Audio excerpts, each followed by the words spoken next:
Cartas de Paulo de Tarso, primeira carta aos Coríntios, capítulo 15, versículo 33.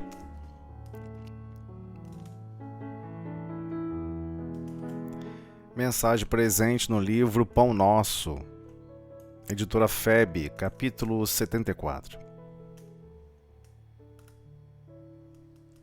O versículo: Não vos deixeis iludir.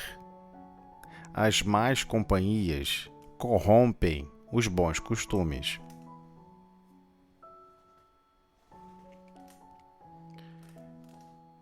Mensagem presente no versículo 33 da primeira carta aos Coríntios, capítulo 15. Apenas um breve comentário, uma observação rápida.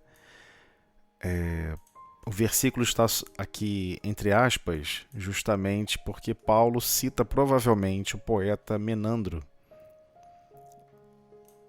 a razão pela qual está entre aspas.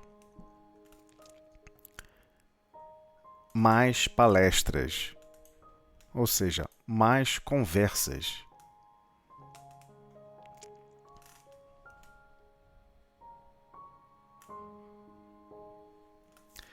A conversação menos digna deixa sempre o traço da inferioridade por onde passou. A atmosfera de desconfiança substitui imediatamente o clima da serenidade. O veneno de investigações doentias espalha-se com rapidez.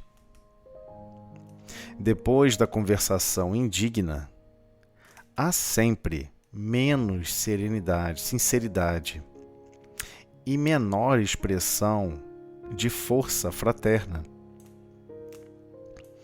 Em seu berço ignominioso, ou seja, vergonhoso, em seu berço vergonhoso, nascem os fantasmas da calúnia,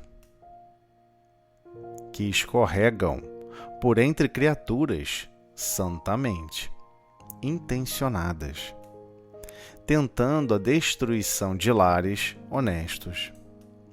Surgem as preocupações inferiores, que espiam de longe, enegrecendo atitudes respeitáveis. Emerge a curiosidade criminosa, que comparece onde não é chamada, emitindo opiniões desabridas, ou seja, ríspidas, grosseiras, induzindo os que a ouvem à mentira e à demência.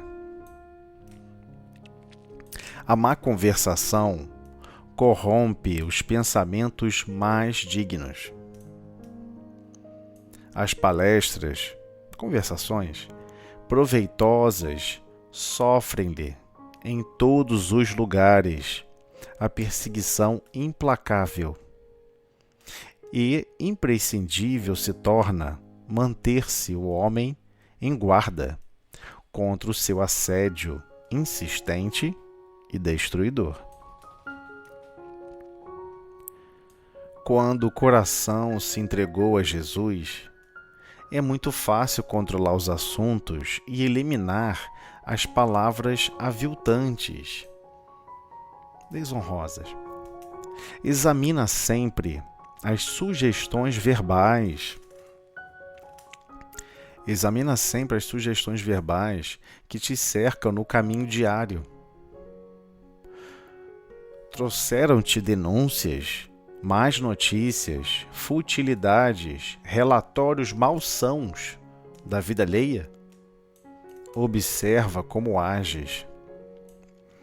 Em todas as ocasiões, há recurso para retificares amorosamente, porquanto podes renovar todo esse material em Jesus Cristo.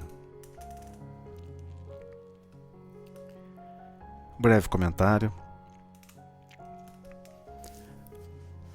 Certamente, nos infindáveis pontos e aspectos que Paulo tenta, mais do que tenta, consegue nos destacar como vivenciar o Evangelho, como vivenciar a Boa Nova, como é transpirar e como é viver aspirando condições superiores, como é realmente se desenvolver moralmente, que hábitos precisamos abandonar para que isso se torne mais sensato e mais coordenado e mais direcionado para os objetivos maiores. Então, Paulo recebia cartas e emitia as opiniões. Não sabemos exatamente o que está escrito nas cartas que foram enviadas a Paulo, mas sabemos que as respostas dão o teor do que se passava naquele período, como se passa até hoje. Então, é muito fácil observar grupos, certos irmãos que, por vezes, devido às más conversações, outras influências passam a exercer a destruição, a desordem, a desorganização, seja no lar, seja igualmente no local de trabalho, e muito especial os grupamentos religiosos que estavam se iniciando e os grupamentos religiosos que se pretendem a exercer as atividades em nome do Cristo. Então, certamente, Paulo era muito conhecedor da cultura grega, era conhecedor de diversas sociedades, diversos costumes, conhecia profundamente, como cidadão romano, como funcionavam as principais atividades do teatro de Atenas, onde Menandro possuía uma certa desenvoltura, escreveu para mais de 100 peças de teatro, onde buscava divertir a população, e nessa diversão da população já era proibido naquele período falar sobre política e certamente falar sobre terceiros, falar sobre pessoas. No período de Menandro, de 342 a.C.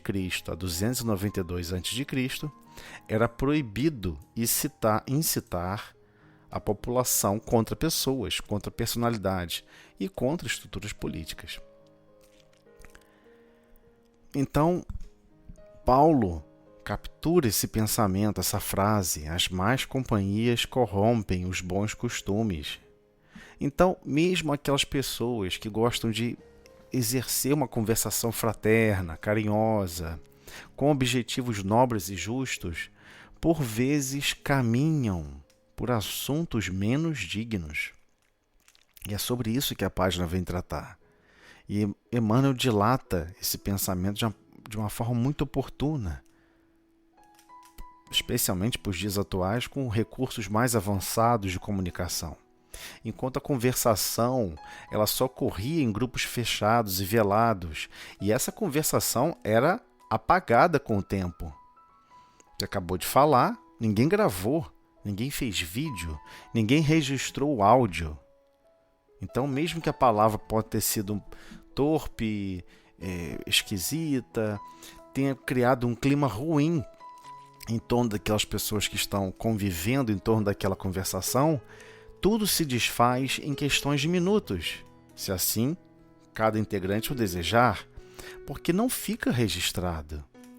Hoje, com o advento da internet, não é assim que funciona, né? Por vezes, vídeos de críticas, formas agressivas de agir em redes sociais, elas ficam registradas para sempre. Estão gravadas em servidores, por vezes vão influenciar durante décadas. Por vezes, essas reações contrárias ou reações a favor, em formas mais agressivas, são utilizadas por terceiros para outros objetivos. Então, nesse período que foi escrito esse texto, não existia internet. A internet é um fenômeno de 1994, no Brasil, né? No Brasil, 1994, 92 para cá. Isso, inicialmente, somente em grandes centros, grandes universidades. A população mesmo demorou muito para chegar o advento da internet.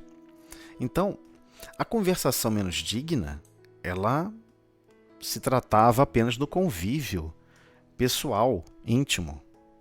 Tem que estar ali do lado da pessoa, ao lado. E o que isso gerava, ainda mais com a participação pessoal, colocando o pensamento, a forma de falar, a entonação, a entoação como você está ali executando a fala, a dramatização do que está sendo falado, tudo isso influencia. E como? Então, rapidamente, Emmanuel comenta o que se dilacera em questões de minutos. A atmosfera de desconfiança substitui imediatamente o clima de serenidade. Surge uma atmosfera de desconfiar de tudo e de todos. Como que fulano procedeu assim? Como aconteceu isso? Bem, se ele procedeu assim, imagina os outros que eu não estou vigiando e olhando.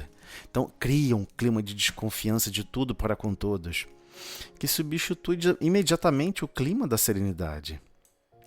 E o veneno de investigações doentias espalha-se com rapidez. Então, se inicia um processo de um querer vigiar o outro, um querer compreender o outro, com objetivos inicialmente aparentemente justos, se defenderem, se preservarem de condições maléficas. Então espalha-se com rapidez. Depois da conversação indigna, há sempre o quê? Menos sinceridade e menor expressão de força fraterna. Todo o potencial fraterno vai embora e todos se armam para defender os patrimônios da consciência, defender os patrimônios do que supostamente é a verdade. E toda a sinceridade de conversações, e conversações até mais fraternas, deixam de ser fraternas e começam a tomar outro tipo de dimensão, outros sentimentos passam a brotar. Então, nesse berço vergonhoso, em seu berço vergonhoso que se inicia essas conversas, nascem o quê? Os fantasmas da calúnia, que escorregam por entre criaturas santamente intencionadas. E é impressionante. Por vezes, realmente, a maioria está realmente bem intencionada, quer buscar a verdade. Só que para isso, aceita qualquer tipo de informação, pensa e imagina sempre o pior de tudo e de todos. Daí surge a atmosfera da calúnia, tentando a destruição de lares honestos. Então, por vezes, a consequência final, a pessoa, aquela vaca caminhando no pasto, está com um carrapato. Você quer acabar com o carrapato, você assassina e destrói a vaca. Mas as pessoas só começam a compreender que essa atitude não tem sentido e é altamente contrária a qualquer senso comum de fraternidade, depois que tudo já está destruído, depois que a destruição já foi executada. Quantas pessoas são ventiladas na mídia, os seus nomes são divulgados, situações adversas são compartilhadas, há todo um burburinho e no final, por vezes, a informação não é correta. Ou seja, basicamente a base fundamental é uma calúnia, é uma mentira, é uma alegação em que todos buscam defender a estrutura, mas ninguém busca defender o que foi caluniado. Depois que foi caluniado, aquele lar foi destruído, a confiança das pessoas foi embora em relação àquela outra unidade divina chamada o próximo, a consciência do próximo. Mas a consequência final foi a destruição daquele lar.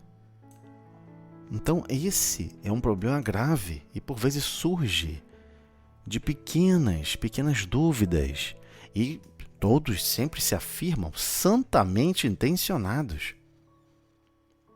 Não, eu estou buscando o melhor para preservar e proteger a todos, destruindo a torta e direito qualquer pessoa ou qualquer situação, qualquer grupamento em que a pessoa se julga apta assim para exercê-la. Então surge o quê? Surgem as preocupações inferiores que espiam de longe, enegrecendo atitudes respeitáveis.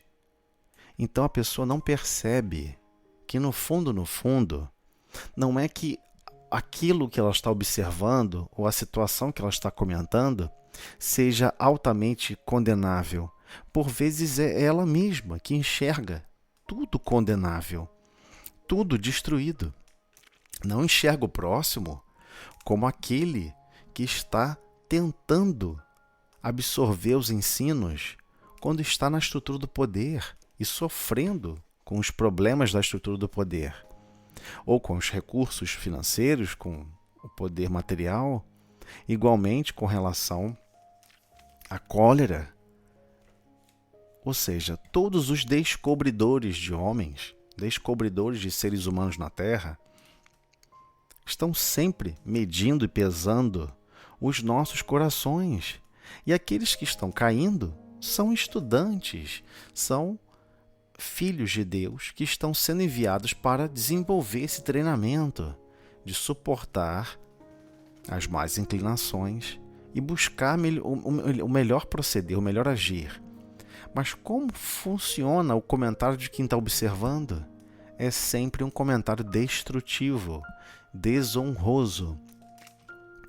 A pessoa se julga na condição de ministério público, cria apontamentos, faz julgamentos e condena.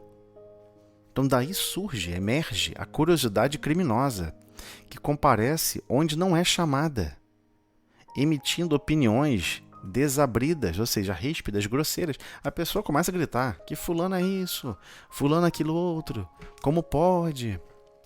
Induzindo os que a ouvem à mentira e à demência. Mas por que a mentira e a demência? Porque desde o início a informação e a forma de enxergar estava equivocada.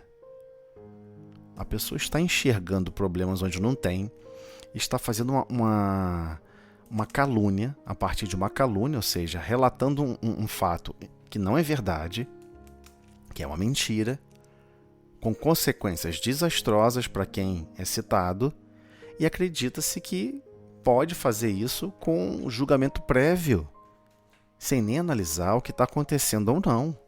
O que vai infundir para terceiros é justamente a mentira. Mas por que a demência? Porque a pessoa que está ouvindo fica paralisada. Porque já que procede da sua consciência, ou seja, uma consciência que ela respeita, ela acha que é verdade. E entra num processo dementado de assimilação, sem questionar nada, com um comportamento totalmente leviano, ou seja, irrefletido. A pessoa se congela, não consegue mais parar e analisar. Peraí, por que isso está chegando até a minha pessoa, essa informação? É para eu orar e pedir ajuda? Ou é para eu jogar mais gasolina onde está pegando fogo? Será que eu devo contribuir com o meu coração, exercendo bem o carinho, o amor? Ou jogar mais combustível para que mais destruição deixe um rastro maior ainda de destruição? Então, a má conversação corrompe os pensamentos mais dignos. Tudo o que a pessoa já concorda com o cristianismo, já concorda com Cristo, é desligado. E todos se tornam exímios julgadores, condenadores e apontadores de faltas e erros.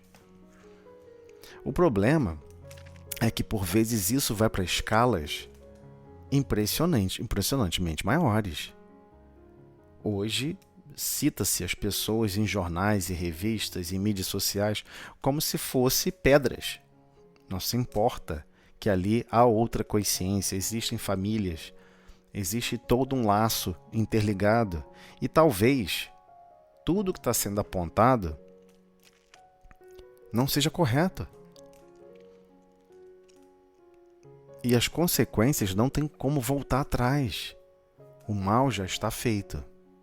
Então, por vezes, de simples conversações indignas, surgem reações que vão parar em mídia social, que vão parar em diversos outros contextos e não percebemos que, por vezes, ou a maioria das vezes, estamos apenas dando vazão à chamada obsessão simples. Os nossos sentimentos, as nossas emoções reagem contrárias aos nossos sentimentos. Eu amo todas as criaturas vivas, não mais aquela pessoa que está comentando. Eu amo toda a experiência da vida, não mais aquela outra que você julgou agora e condenou como descabida e destruidora. Então as conversações proveitosas sofrem-lhe em todos os lugares. A perseguição é implacável. Qualquer conversação que você começa com alguém dignamente, uma conversação digna, com objetivos dignos, uma conversação sadia, de repente, do nada, mergulha-se todo o contexto em uma reclamação, em um julgamento.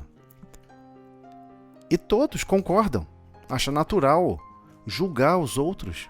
Ninguém tem formação, por vezes indireita, e mesmo aqueles que possuem formação indireita não estão, por vezes, exercendo papel, ou deveriam estar exercendo papel, em vida de convivência. Apontamentos de erros, apontamento de faltas de terceiros. Lembrando, esse é o verdadeiro significado da palavra Satanás. Satanás é aquele que aponta os erros. Então a pessoa quer ficar apontando o erro dos outros o tempo todo. Lembra que fulano falou? Fulano fez isso, hein? Lembra que... você viu aquele político? Ele fez aquilo outro. Isso não é adequado. Não é uma conversação digna. Busque alimentar a sua alma de outros recursos. Então, em todos os lugares que estamos, seja no trabalho, no lar, na casa espírita, qualquer lugar, na rua, no ônibus, é imprescindível, ou seja, é fundamental manter-se o homem, ou seja, mantermos a nós mesmos em guarda contra o seu assédio insistente e destruidor. Porque sim, não contornamos a conversa. Surge um novo assunto para falar mal de alguma coisa ou de alguém. É impressionante. E não percebemos. Então temos que adestrar a nossa percepção para não mais cair nesse lodo tão complexo que é alimentar esses pensamentos. Então ele continua. Mas quando o coração se entregou a Jesus, verdadeiramente, quando cada um de nós realmente estamos entreguei, eu não quero mais sentir nada que seja fora do contexto do Cristo. Eu só quero sentir alegria, eu só quero sentir a fraternidade, o carinho. Quando aquelas pessoas entregaram todos os outros sentimentos, eu não quero sentir mais, é muito fácil controlar os assuntos e eliminar as palavras aviltantes, ou seja, desonrosas. Porque Jesus pede o quê?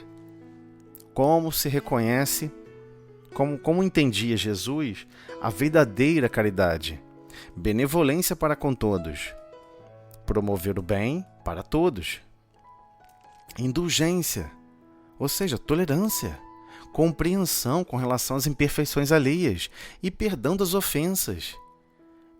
Então, quando você diz que quer desenvolver seus potenciais para produzir mais caridade, ou seja, sentimentos de caridade, como pode querer ainda manifestar crítica de destruição? Fulano cometeu aquele erro.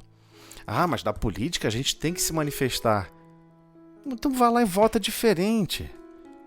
Agora, ficar nessa consumação de se autodestruir e destruir todas as consciências que estão à volta, promovendo milimetricamente, a cada milissegundo, uma nova crítica, isso não promove paz para ninguém, nem para si mesma, aquela pessoa que está operando as críticas. Então temos que ter muito cuidado. Se a gente já entregou o coração a Jesus, se realmente entregou, É fácil eliminar esses assuntos, porque rapidamente você raciocina, utiliza o recurso da fé raciocinada. Eu devo compreender aquela imperfeição do outro? Eu devo compreender, devo tolerar aquela situação assim assado? Deve. Hoje está produzindo ações e reações equivocadas, mas 1000 anos está bem melhor. Ah, mas eu não quero que ninguém sofra nada. Não quer não? Que maravilha! Então vamos começar a observar as suas vítimas da sua incúria, da sua ação equivocada. E aí a gente toma um susto, que nós somos exímios analisadores e julgadores de terceiros, mas temos uma dificuldade enorme de conhecer a nós mesmos, de conhecer os nossos fracassos, os nossos desenganos, as nossas ações irrefletidas. Mas queremos continuamente acusar e apontar a terceiros. Do ponto de vista histórico, dos milhares de anos que estamos reencarnando e desenvolvendo uma série de recursos psíquicos, é até compreensível essa primeira reação. Por quê? Porque no fundo, no passado, não reconhecíamos nem o que era mal proceder. Não reconhecíamos nem o que era não estar de acordo com o mínimo de compostura. Então hoje, queremos demonstrar que a nossa consciência é capaz de perceber. Olha, percebi que isso é errado. Olha, percebi que aquele outro está errado. Só que essa é uma reação que precisa ser refletida para não criar uma obsessão simples, onde ficamos prisioneiros e mergulhados em opiniões de terceiros, especialmente os desencarnados. Quando eu falo aqui em termos de obsessão simples, estou tratando justamente dos efeitos da obsessão simples. Como é que a gente observa quando alguém ou alguma coisa está em condições de obsessão simples? Nós podemos observar quais são esses traços. Quais são algumas características que destacam a obsessão simples. Então, para não ser refletido aqui inicialmente, vou pegar diretamente aqui o texto do estudo sistematizado da doutrina, onde eu gostaria de compartilhar esta frase que é tão importante. Então, se a gente parar para observar, o que a obsessão simples apresenta? Quais são os sinais mais comuns da obsessão simples? Irritação. Surge uma irritação com tudo. Um som, uma fala, uma foto. Ciúme. Fica triste com a felicidade do outro. Ou seja, inveja. Sempre está se sentindo perseguido, sempre tem uma ideia de perseguição. Vive sempre um conjunto de sentimentos de amargura, ansiedade, doenças fantasmas, vaidade, arrogância, irreverência, atitudes debochadas ou inconscientes. Então, a obsessão simples, ela é simples na palavra.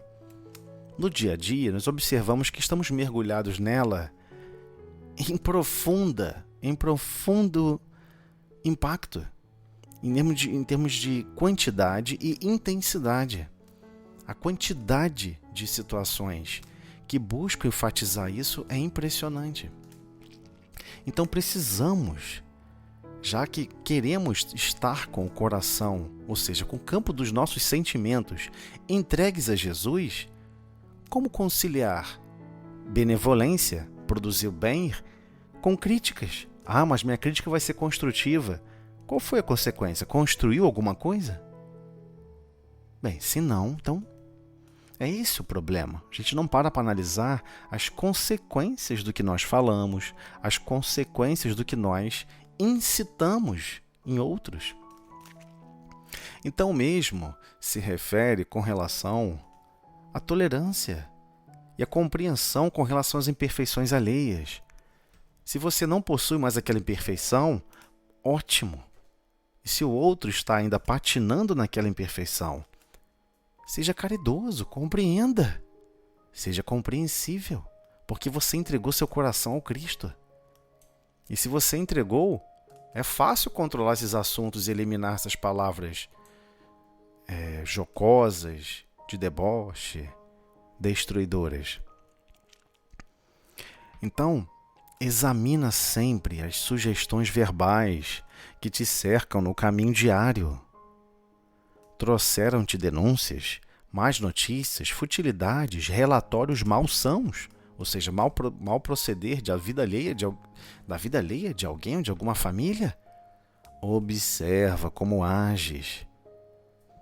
Em todas as ocasiões há recurso para retificares amorosamente.